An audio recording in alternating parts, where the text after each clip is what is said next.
बौद्ध धर्म में जब जी। विभाजन हुआ और थेरवाद और ये महायान। महायान आया, तो महायान तो पूरी तरह से वापस आत्मसात करके ले आया। जी।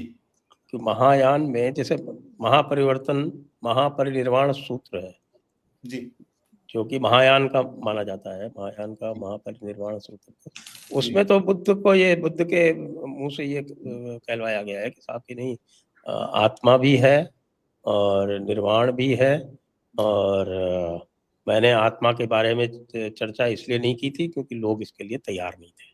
जी जी जी जी, वो वापस लौटने का पूरा प्रयास है। तो ये महायान है, और महायान के बाद वज्रयान में तो और भी निकट आते हैं कि जो शाक्त, जो पूरी तरह देवी देवता पूजा है, रिचुअल है, उसके ऊपर लौटने का प्रयास कर रहे हैं। पर देखिए, उसमें भी अगर आप दलाई लामा की पुस्तक पढ़ें, दलाई लामा की जितनी पुस्तकें हैं अभी, जो दलाई लामा को, जिस वज्रयान को हमने शरण दी है अपने देश के अंदर, उनको एक तरह से राइवल गवर्नमेंट, एक तरह से भारत और चीन का सबसे बड़ा जो झगड़ा है, उसमें एक कारण उसमें दलाई लामा को शरण देना भी है कि वो तिब्बत पर चढ़े, आपने कुछ किया तो नहीं, लेकिन आपने शरण दी।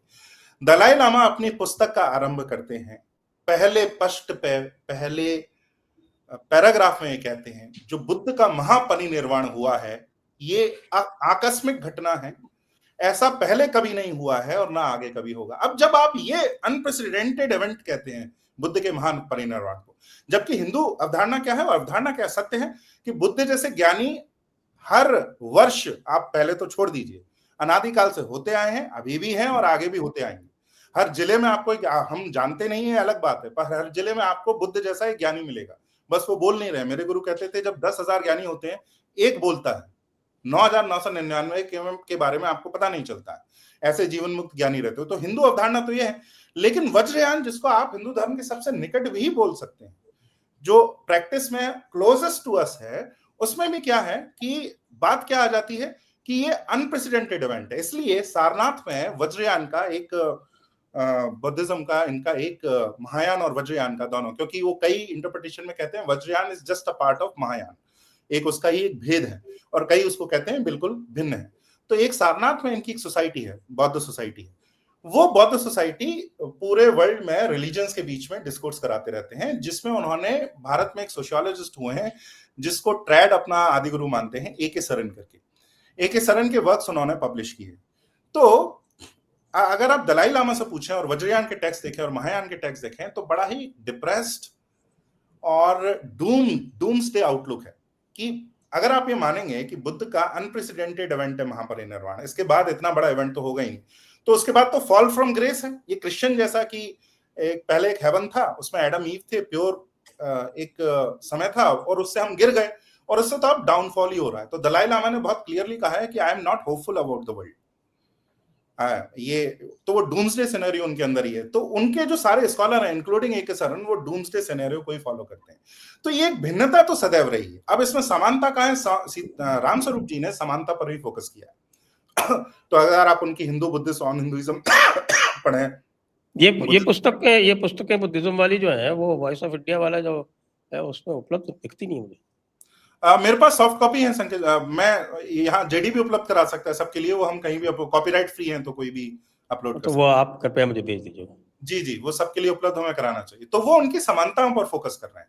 तो उनका ये कहना ये है कि जो ज्ञान का उपदेश है, समाज का उपदेश बौद्ध धर्म में बहुत कम है, तो उस पर हमें फोकस नहीं करना चाहिए।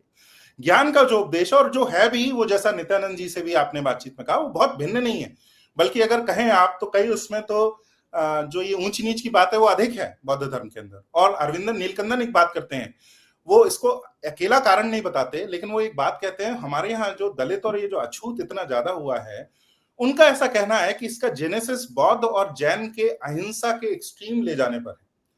कि जैसे कि अब हम कि एक कीड़े को भी नहीं मारेंगे, और घृणा, पूरी मांस खाने या उससे इतनी घृणा उत्पन्न कर लेना कि उनको नीचा समझने लगना। उनका ये कहना है कि एक जेनेसिस वहां है जो फिर हिंदू समाज के अंदर भी आपको कई, अब मुझे पता नहीं कितना सत्य है, पर एक वहां से ये आप ट्रेस करते हैं।